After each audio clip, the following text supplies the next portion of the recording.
Welcome to the True Grime Stories podcast, where in every episode, we'll unravel a new mystery of cleaning business transformation from a grimy mess to a great success. Join me, your host, Jeannie Henderson, as together we dig up cleaning business secrets that you've been dying to know. Hello, my friends. Welcome back to True Grime Stories. Today, I have a special treat for you. We are going to bring back our very first episode where I had the opportunity to interview my hero, the most inspiring cleaning business owner of them all, Debbie Sardone. She's my coach and the founder of Cleaning Business Fundamentals. She's helped thousands of cleaning business owners get unstuck. So if you've ever felt stuck, this is the episode for you to listen to. Debbie's going to share how she knew her business was just 3 feet from gold, but couldn't discover the strategies that she needed to get unstuck. And she's going to share how changing her mindset helped her to overcome obstacles and how building a community can lead to business success. So let's listen now to my interview with Debbie Sardone. Well, hello, everyone, and welcome to the very first episode of True Grime Stories. I'm your host, Jeannie Henderson. I'm the CEO of Jeannie Cleaning in Michigan, and I'm a CBF coach. And I'm so excited to get started today to deliver this podcast to help everyone who is looking for help in the cleaning business, specifically the residential cleaning business. You know, if you're already in the cleaning business and you're trying to figure out how to grow it, or if you're thinking about being in the cleaning business, you're in the right spot. And I'm really excited that our very first guest is someone who has really impacted my life and the lives of many other cleaning business owners. And that is Debbie Sardone. And just to tell you a little bit about Debbie before we get started, there's so much to say, but Debbie is the founder and owner of Buckets and Bodes Maid Service in Flower Mound, Texas. And she's the owner of Speed Cleaner, or co-owner of Speed Cleaning, and also the founder of Cleaning Business Fundamentals. And she's the founder of Cleaning for a Reason. So Debbie has had a huge impact in the cleaning industry. She took a small business that she started out of her home, cleaning by herself, like many of us did, into a multi-million-dollar empire of many businesses. And she has helped thousands of cleaning business owners all around the world to grow and be successful in the cleaning industry. So Debbie runs several live events every year. And we always look forward to the times that we get together. It's a great community that Debbie's created in Cleaning Business Fundamentals. We'll tell you a little bit more about that later. But I think you're really going to enjoy hearing from Debbie today as she shares her grime story and how she got started. So welcome, Debbie. Thank you for being on our very first episode. It is such an honor to be on the first episode, Jeannie. I have been so excited about your launch of True Grime Stories for the industry for a while. So I can't believe this day is finally here. It's so exciting, and I'm honored I get to be your launch guest. So I can't wait till we start digging into all the true grime that's happened in the industry and in my life, as well as the lives of other cleaning professionals. It's just a great topic. Yeah, I know we're all out there searching for help, so I'm so glad that we get to kind of partner on this and help cleaning business owners all over the world through our podcast. So let's dive in. Pretty excited to talk about your grime story. All of us cleaning business owners at one point hit a point where we're stuck or we're miserable or we can't figure our way out. What was your grime story? What was happening in your business when you knew that it has to be better? There has to be some way to do it better than this. Yeah, there has to be a better way. Otherwise, I'm out, right? Uh-huh. It's like you kind of have to hit rock bottom and have the ultimate grime scene going on in your business before you do anything. Because if you're not insanely miserable, you can tolerate and wallow in semi-misery for years. But I did hit that brick wall. And I remember the day when I told my husband, I'm just going to go back to cleaning. I can't take it anymore. The stress is too high. People are always quitting. I had to already put down the mop. I was trying to build a big cleaning company. I didn't know what I was doing. And I was ready to quit. I was literally ready to walk away. In fact, this was back when my business was all on 3x5 cards. Do you remember the 3x5 card Oh, box? yeah. And inside was a 3x5 card for every client I had. And I don't know how many I had back then, but I actually have that little box of 3x5 cards to this day. Wow. And yeah, I do. And I was going through. How many employees, how many clients do you think you had at this point? I might have had 30 or 40 clients. I remember the card, stack was about that deep. And so I probably had 4 employees coming and going. So one day I'd have 3. The next day Right. I'd have 4. And the That is next the day most I'd have 2. beautiful Oh, spot. it was a feast or famine, feast or famine. And that was my brick wall. Speaking of brick walls behind me, that was my brick wall where the true grime got too intense and I wanted to quit. So I pulled out my 3x5 card box and I was pulling out my favorite clients that paid the best, right? Like these were the ones that averaged $6 an hour, Oh my goodness. But I pulled out the clients I liked the best. And I was setting those aside because I was going to go back to cleaning. I was going to fire everybody and give away my clients to the people that worked for me. And my husband just sat down with me and he said, well, do you really have to just quit everything? What if you just cut back, right? And instead of doing estimates all day Saturday, half a day on Sunday, Monday nights, Tuesday nights, Thursday nights, what if you just did one estimate a week and one estimate on Saturday mornings and forget the rest, And so that was kind of my first turning point where I realized, I don't have to give up. I could control it. But then my second grime scene where it was like, Jeannie, I was 3 feet from gold. I was sitting on the edge of $1 million. And this was back in the late 90s. So $1 million in the late 90s when we were all charging 20 and 25 an hour was like $2 million plus. But I was on the edge. Today, yeah, for sure.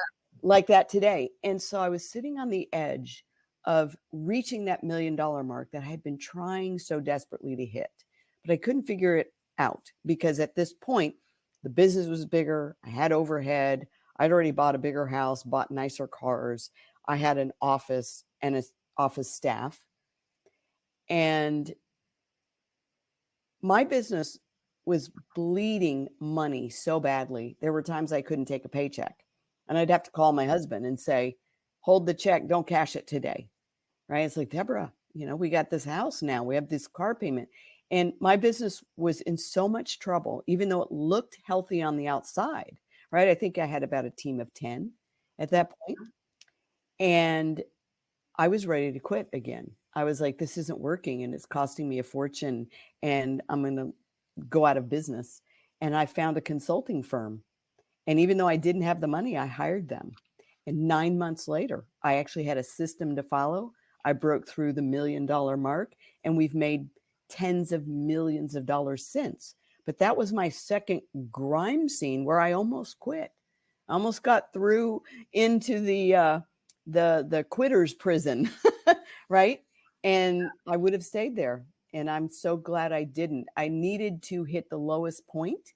And I thought I'd already hit the lowest point, but I needed to hit the lowest point for me to finally do something about it. And I did. And I have no regrets. Well, I'm so glad you did, because when you made that choice, not only did it impact your business and the lives of the people in your business, but it went on to impact a lot of other people's lives, which we'll talk about later. But so I love that you mentioned 2 different grime scenes, because there are cleaning business owners at every level looking for help, trying to figure it out. And that first grime scene is one that many people run into. Yep. That when you're under 4 cleaning technicians, and when one calls out, it just throws off everything to such a degree that when you really can't go on. When you have 4 employees and one person just quits without notice, which was very common and still is, you just lost 25% of your employee base. And that means you can't service 25% of your customers, but your overhead, your office rent, your expenses don't go down by 25%. And so that first grime scene was the first time I had ever experienced business crises. Now I solved it through sheer grit, cutting back, and settling for slower growth. That's how I solved it. I didn't solve it with systems. I didn't solve it with processes. So then when I got antsy again and I felt like I want to grow this thing, I want to get $1 million. I want to reach that $1 million mark. I want to double my team. I only knew how to do it through sheer grit and struggle and working longer hours and going back. I mean, Jeannie, I remember going home at 2:00 in the morning because I had to stay up almost all night to do payroll because I had spent the day juggling a schedule of somebody who quit. And I remember one time having to call the police department and saying, would you mind parking out front while I walk from my office to my car? Because it's 2:00 in the morning. Oh my goodness. And it's like, that's how I grew back in those days until I found a company that would show me systems so that I could get to $1 million without working longer hours. I could get to 2 million without working 120 hours a week. And I didn't have that before I got help, and it turned everything around.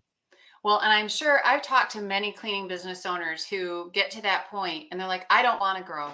Because if growth means that I have no life, I don't want to go there. And people really have a hard time finding that solution by themselves.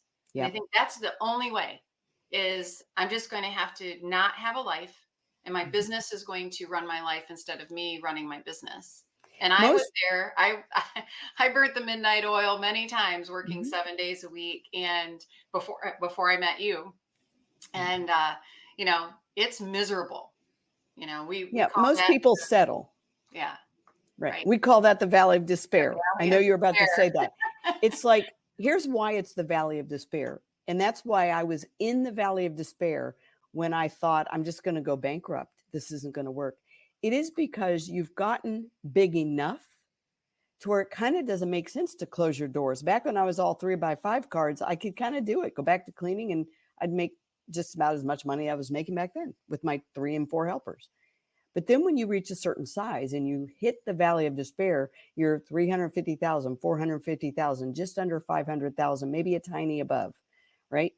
It's like it's too big to close, but it's too small to stay where you're at. But to double without systems means you don't have a life. And maybe you give up a paycheck that you can't afford to give up if you don't double with systems or triple with systems. And that's why people quit in the valley of despair, or they end up just staying there for a decade.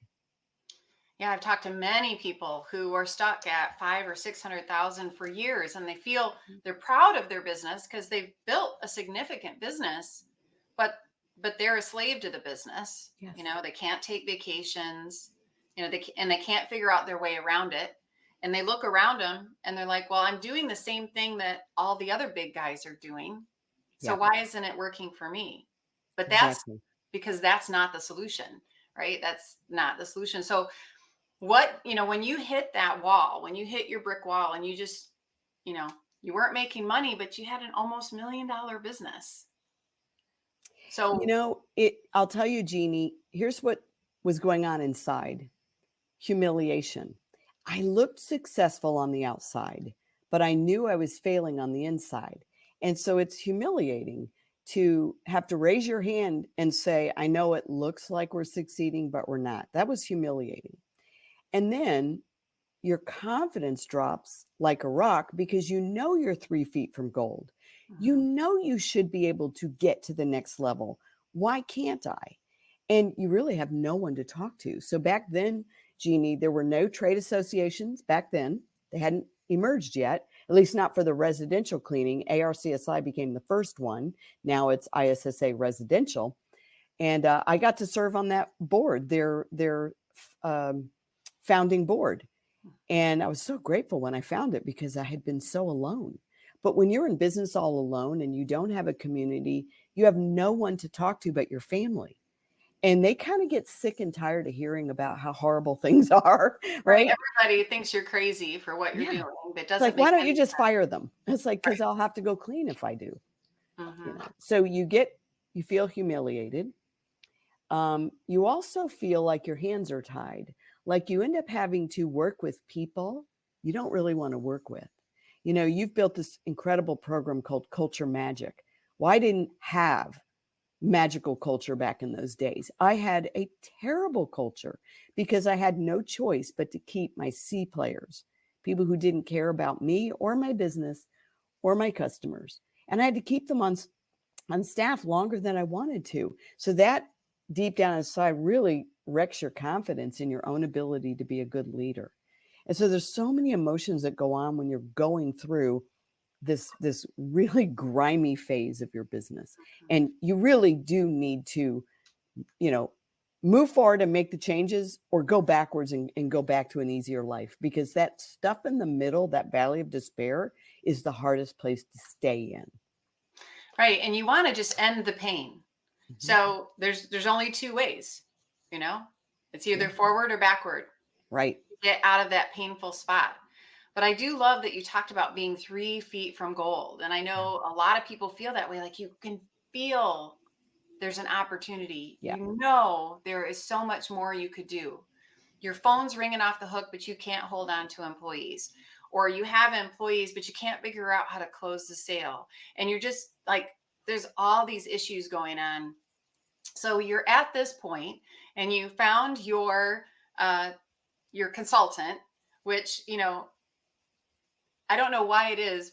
We don't go looking for consultants before we start a business. We wait until we like Hit a brick wall. hit a Yeah. brick wall, and then we're like, Mm-hmm. help, and the white flag goes up. I was the same way. Yep. And so you found your consultant. What was the big eye-opening thing when they started talking to you? Like, because I remember when I first started learning from you, there were like just a couple of things that I'm like, why didn't I ever think of that? Like, Yes. you know, so what were some of the things that they saw right away in your business that you needed to change that would make a big difference? I'll tell you one thing that changed everything for me was when I had the conversation with the consultants, much like we do today, like the conversation I had with you when you were joining my program, which really was modeled after so many things I learned from them.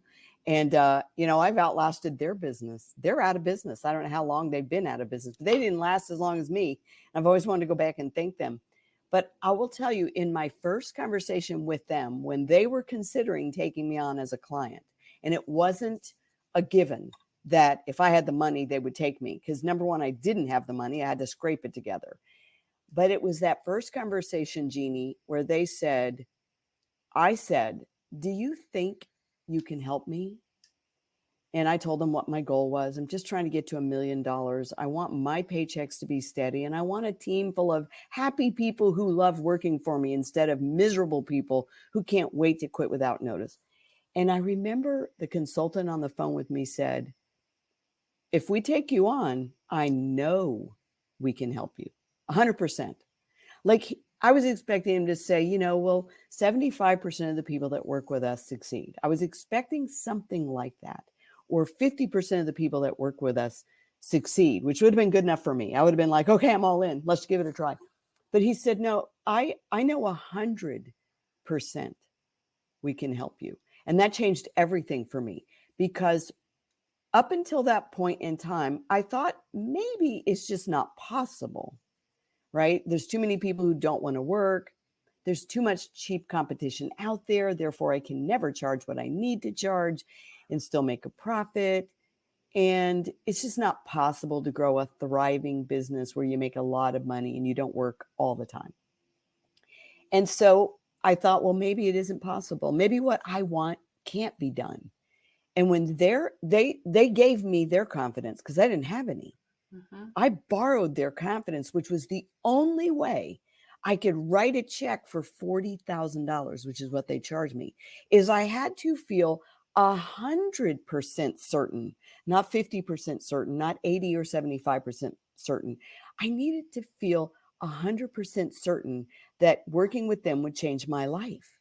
And once I had that confidence, and I had the confidence because they had the confidence, they're like, oh yeah, if we choose to work with you, I guarantee you your business will be better. I guarantee you we can help you. Because I kept thinking, well, my business is different. And Things are different in right. Texas. Or get this one. This is what I truly believe, because I throughout all the things that people say to me now, I said, well, I do have to warn you that maid service is different, right? Maid service is different.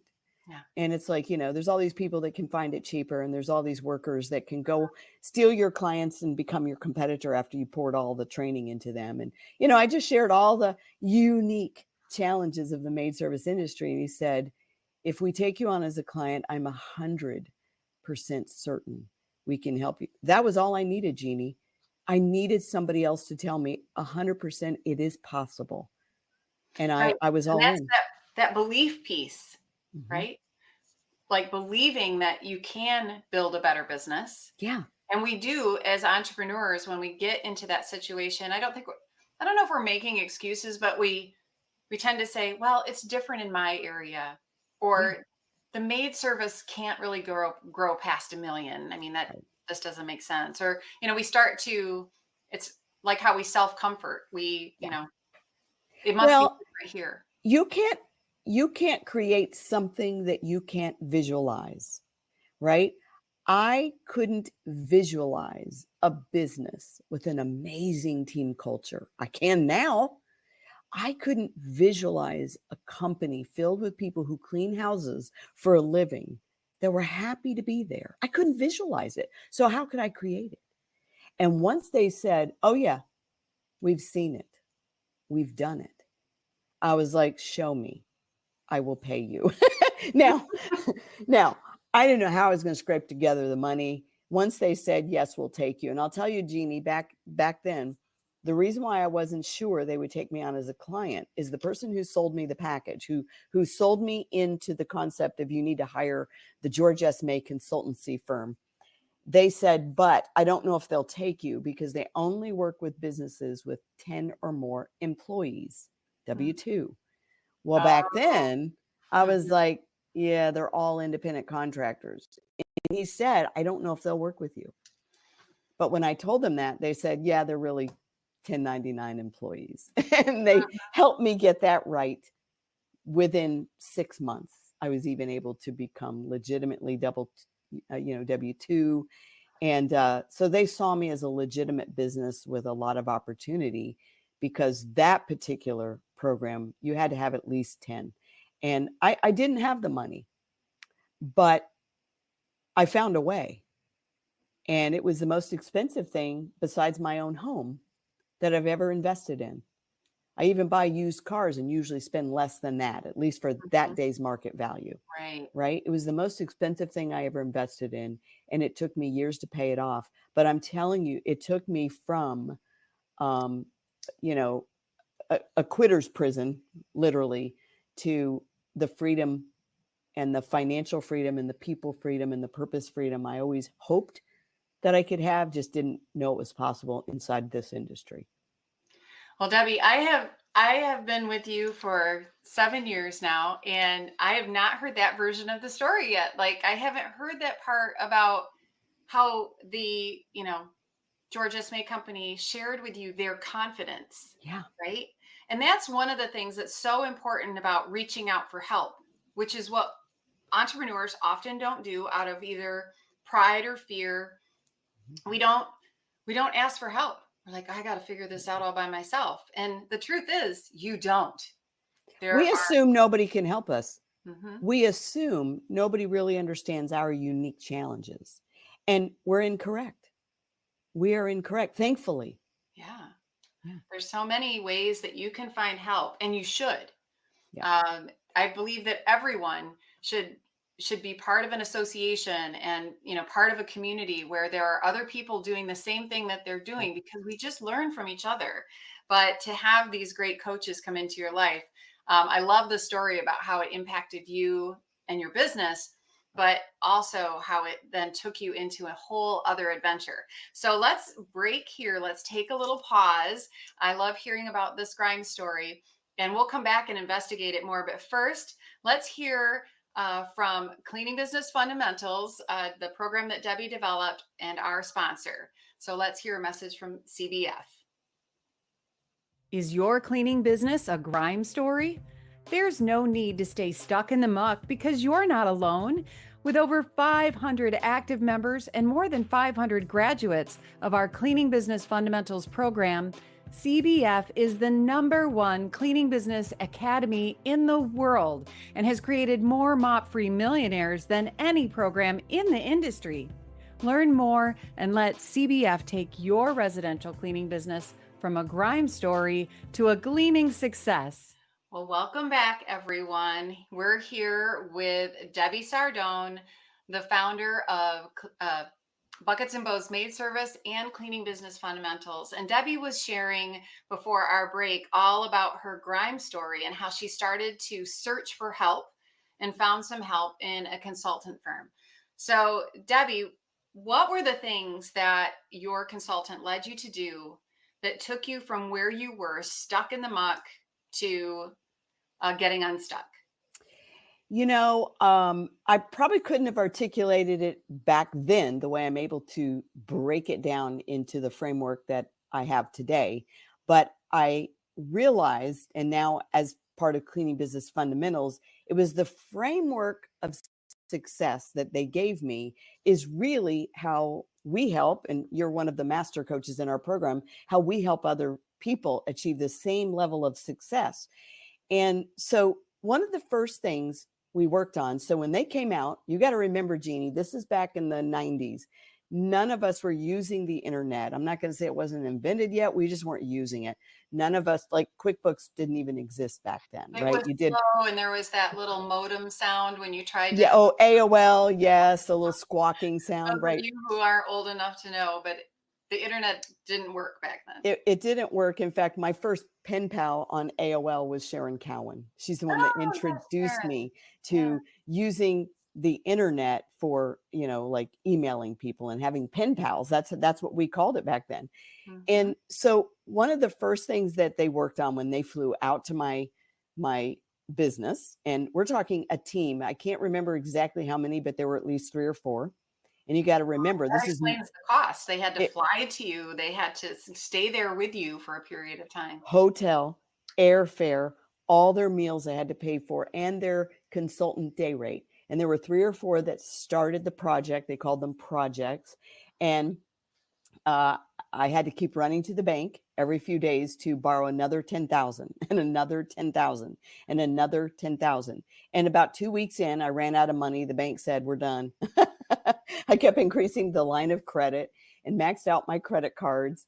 And at the end of the 2 weeks, I said, "I'm out of money. The bank won't give me any more." And they said, "Okay, we're packing up and going home." And Wow. they did. And I never saw them again, because there was no ongoing coaching like we've built into our program today. It didn't exist. So they did the, let me show you how and what to do. That's what they did. So the what to do and the how to do, they gave it to me, and it was life changing, but there was no do it with you. And that means when I hit the other grime scene, like at 9/11, and then years later, pandemic, all the different grime scenes that we come up on when you are a business owner, no matter what industry you're in, I never saw them again.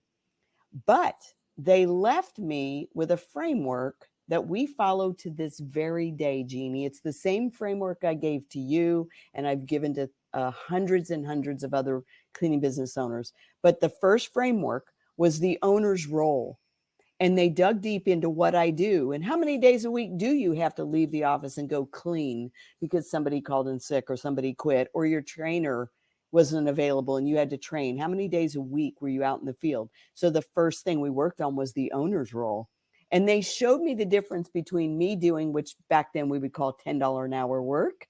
There's no such thing now. Most people would call it $20 an hour work. But they showed me the difference between me doing $10 an hour work and me doing $100 an hour work. Or you and I now, we talk about it today, doing $20 an hour work or $1,000 an hour work.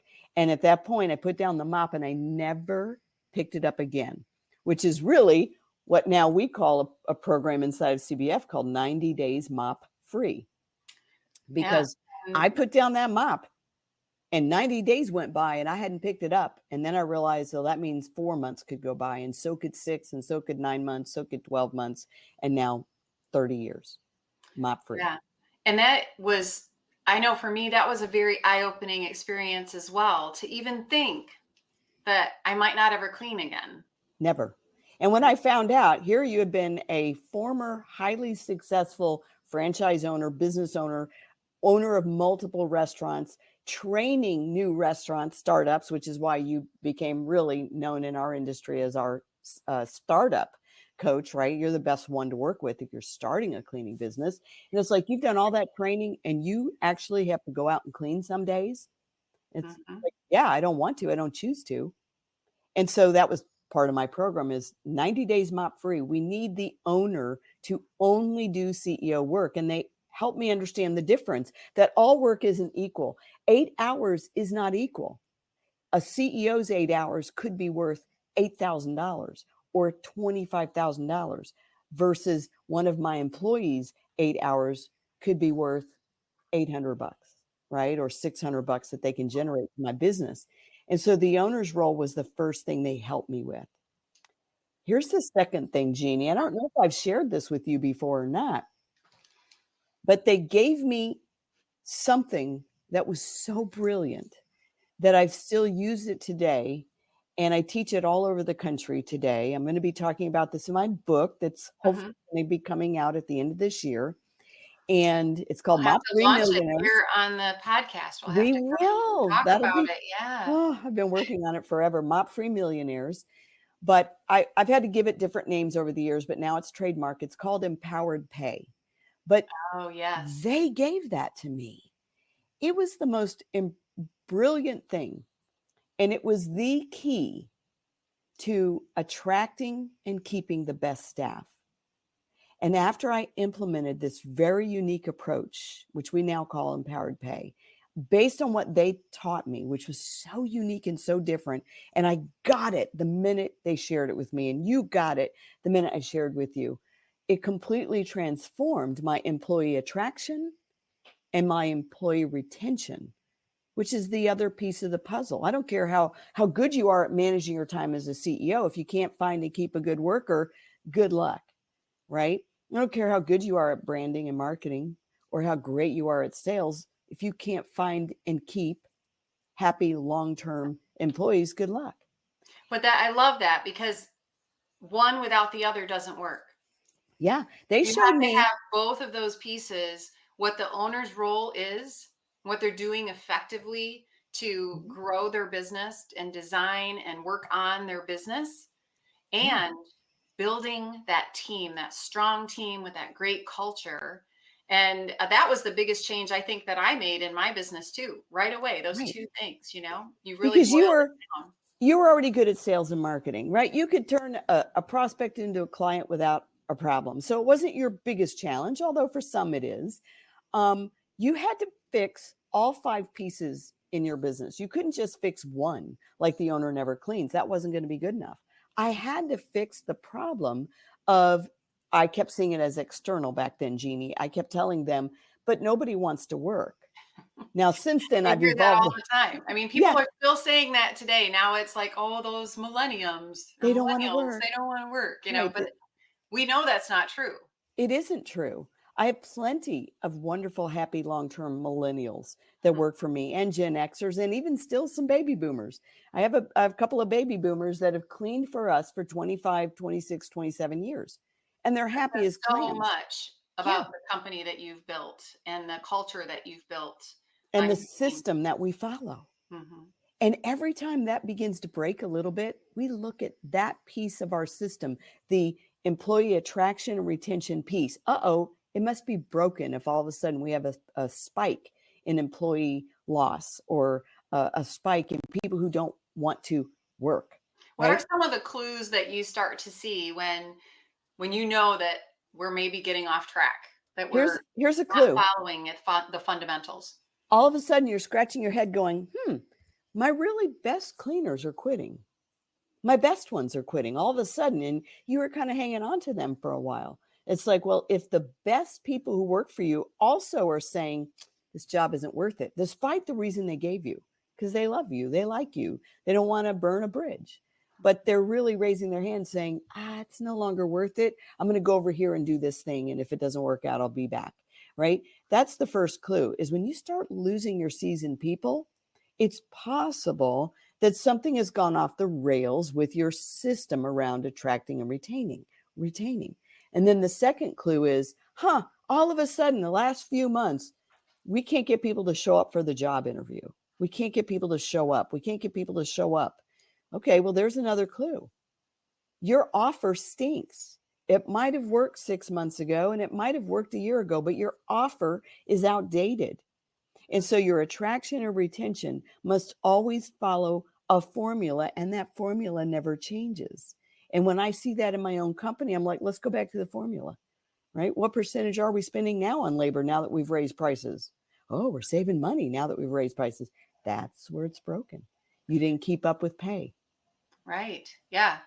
If revenue goes up, pay should go up as well, right? That's right. Yeah. And too many times people have such a broken business that they finally get up the courage to raise prices. And what do? The owner finally can pay themselves a little bit more. So like they're so hungry for a little tiny raise, they give themselves the raise. Instead, their business is still broken. Their business still can't afford to pay you and them really, really well. Everybody needs to benefit, not just you, the owner, not just the customer. All three of us in this business have to benefit. The VIPs, our employees, our customers, and the owner. If any of those people are shortchanged, the business doesn't work. So the owner's role and the staffing and retention system. The third piece they gave me, Jeannie. So many things I've forgotten. I got entirely from them. And Jeannie, I haven't changed anything. Like nothing since they gave it to me, because it worked. When a system works, the system doesn't change. Right. Tactics change, the times change, the economy changes. Your tactics, will change, but your system, your strategies don't. So they gave me the profit model. It's the same one I follow today. It's the same one I taught you. It's the same one that when our profit model gets out of whack, I can say that's why we're losing staff. Right. That's why we're losing customers. And they gave me a profit model to follow. Every time I talk to a business owner that's struggling, one of the first things I'll ask them is, so tell me, what is your profit model?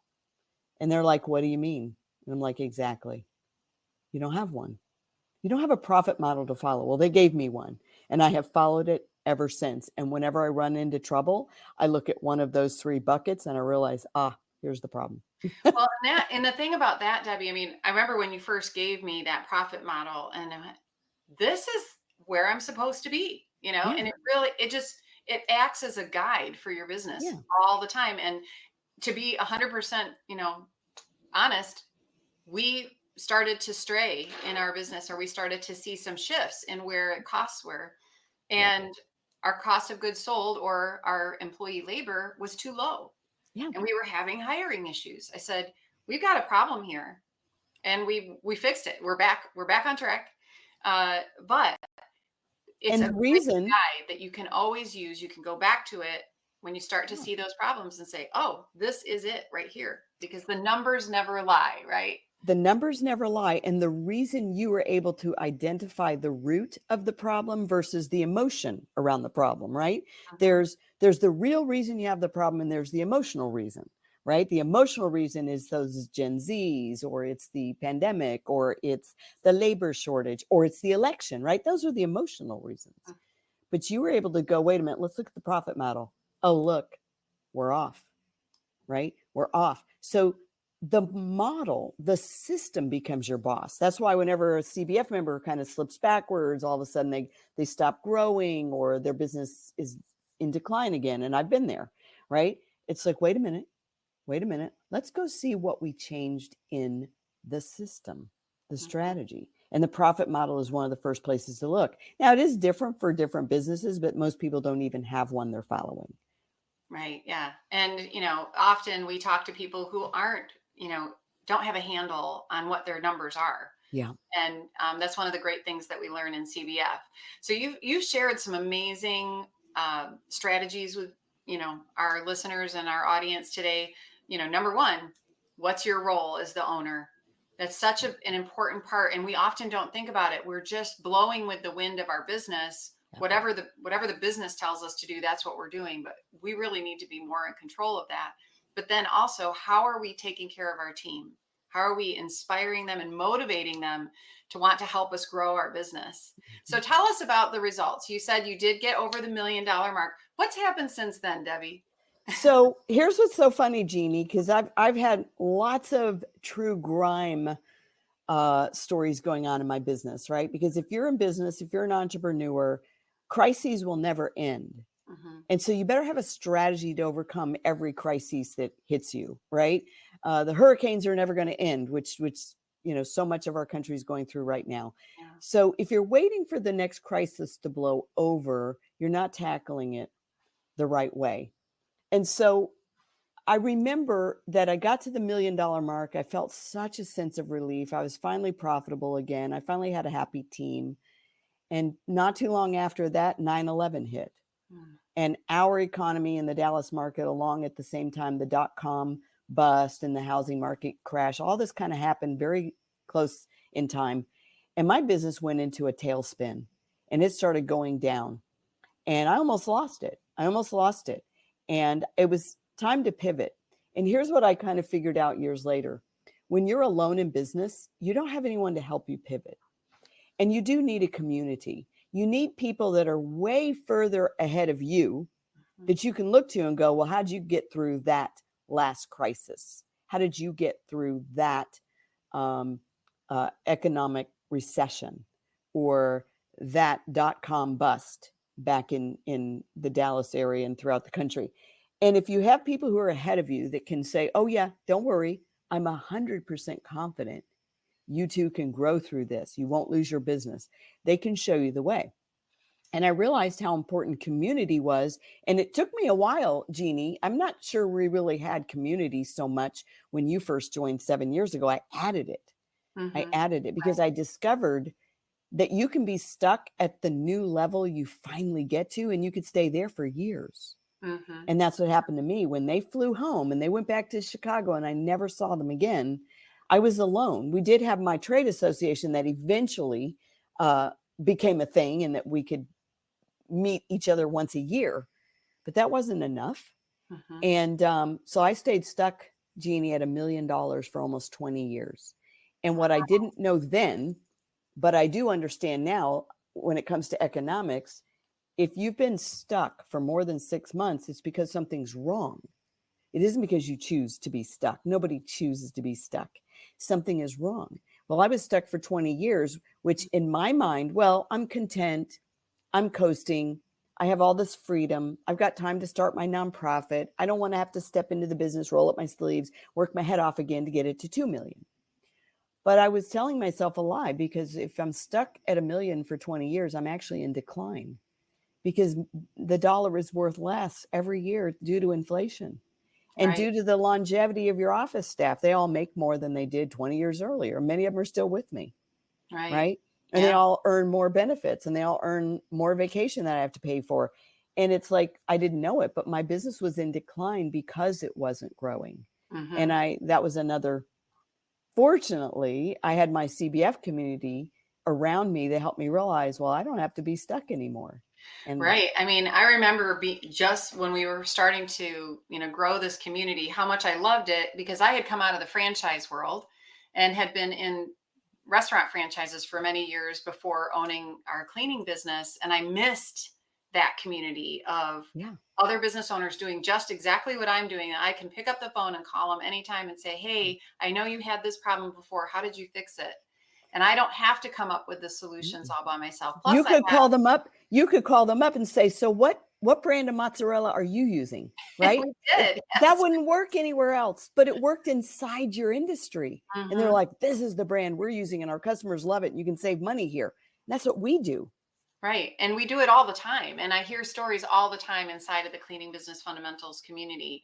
And you had mentioned the other grime stories, there's themes that kind of come into your life unexpectedly that you don't have any control over. And the pandemic was a big one that we weathered together, and that you led the charge through that pandemic. And we were at CBF Live when the whole world started shutting down in March of 2020.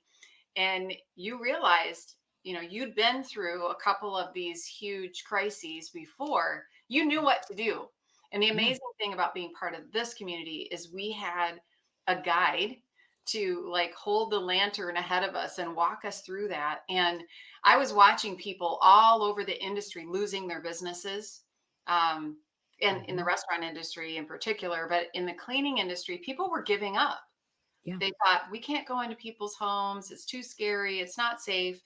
And they were giving up. And you said, no, don't give up. This is an opportunity. And I watched not only my business, but businesses all over the United States actually grow during this period because we had you and we had our cleaning business fundamentals community to kind of support us and carry us through. You know what happened, Jeannie? I realized in that moment that if I had confidence that we were going to be 100% okay, then I could give that confidence to business owners who would be 100% okay. Versus if I didn't have that confidence and I was like, oh my gosh, this is going to be really bad. Just let your customers know that you understand if they want to cancel service because times are so uncertain, and you know, just let them know that you understand, right? And it's like, no, we're not going to take a posture of defeat.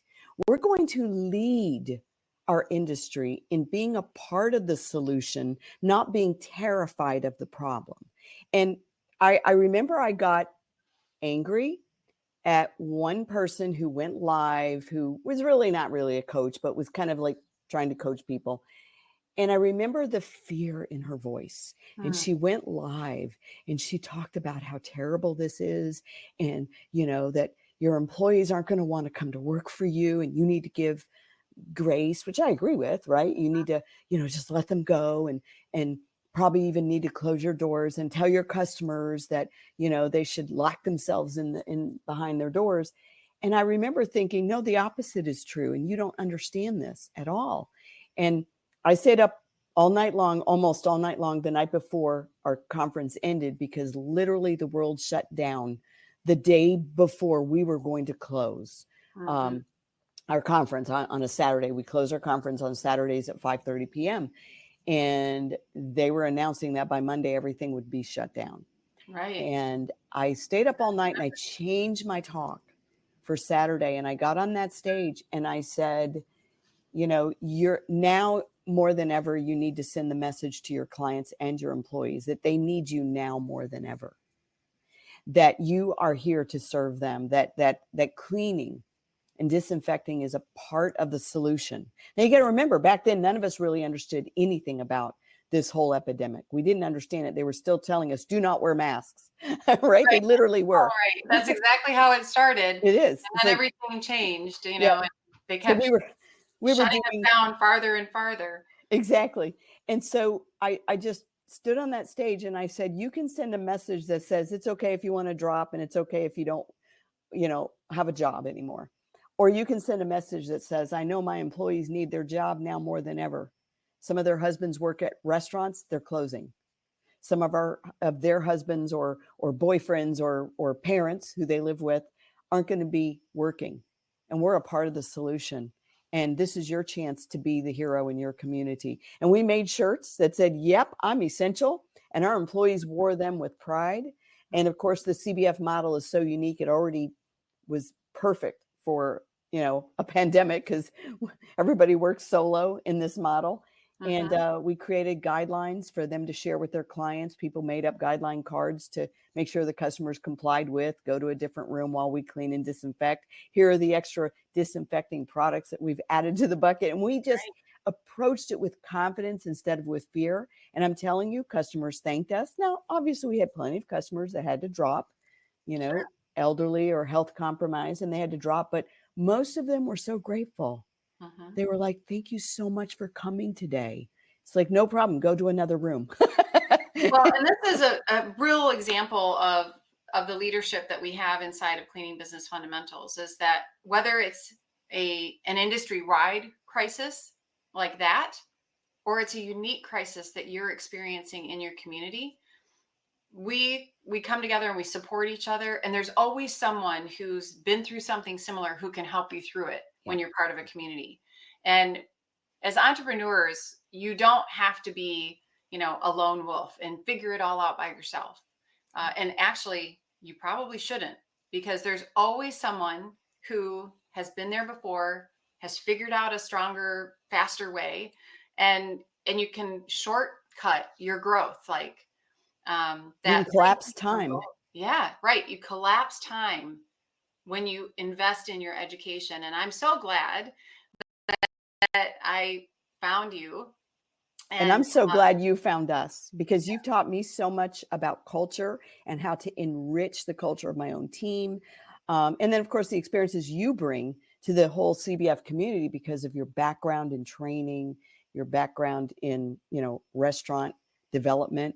It's like you bring all these great minds together, but we're all doing the same thing. We learn from each other. yeah.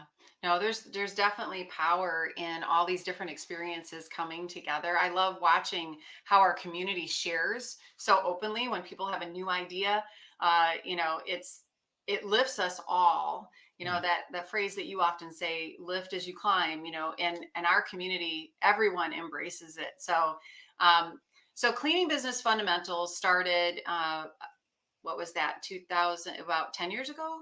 No. Well, I've been doing iterations of it for almost 20 years, oddly Okay. enough, really literally teaching the same formula, but this is version 3, and I really launched version 3 about 10 years ago. Okay, right. Yeah, the one that I'm a part of. But then prior to that, it was Never Clean Again. Was Never Clean Again University. yeah, And before yeah. that, it was one-on-one coaching following my 5-step formula. Well, it's changed so many lives, Debbie, and I can't thank you enough. And I can only imagine the people who are listening and watching this podcast are just, you know, grabbing onto every single word, because I mean, and I have been with you for a long time, but just hearing these things again, I get so excited and so inspired. And thank you for infusing our community with your confidence in every single one of us, that if you can do it, we can do it.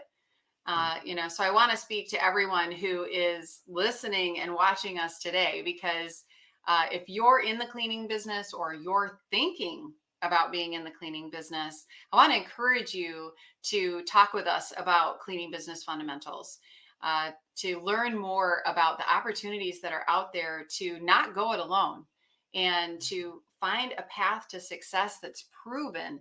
And hundreds of cleaning business owners, me included, have benefited from this program. And I know for sure that I probably would have given up if I hadn't found cleaning business fundamentals. I was looking for another job. I felt like I was failing.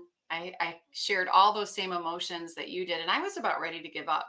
So I'm so grateful that I I'm found glad this. you didn't give up either, because I watched your face the other day when we have different levels of this program now, right? Because we keep seeing business owners create way bigger businesses than we thought they would. So we kept creating different tiers in our program. And of course, you're in the highest tier, as well as being a certified master coach to teach our program. And I saw your eyes, Jeannie, when we welcomed some of the business owners that you had mentored in your coaching groups that are now in our elite level program, which is just unheard of in our industry.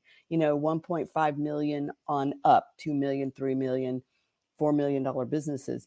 There's just no community for the residential cleaning space where you can get that many people at that advanced level that have enough freedom to even be a part of the program. And I saw how proud you were. And it's like, yep, I mentored that person, right? And it feels so good to change lives. It is literally the funnest thing we do. It is. And each and every one of us have the opportunity to do that in our business. I love doing that with my team in my business, Jeannie Cleaning. I've watched so many of those people grow and blossom because I've become better at what I do. I've invested in myself as a leader, and I've been able to then grow leaders in my business. So it is 100%. so rewarding, Debbie, and thank you so much. And I'm just so glad that you were here for our very first episode of True Grime Stories. This is just the beginning. So I want to encourage everyone to follow us, to be sure and download and subscribe to True Grime Stories. Don't miss an episode, because every single one will have a strategy to get out of possibly the grime story that you're living in right now.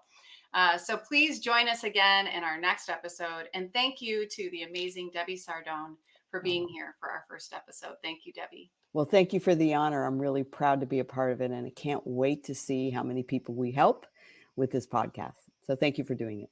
Thanks. Bye, everybody. That's a wrap on today's True Grime Stories. Thanks for joining us in uncovering the secrets of cleaning business success. Don't forget to subscribe, share, and download, and check out our show notes for links and info from today's episode, and to learn more about our sponsor, Cleaning Business Fundamentals.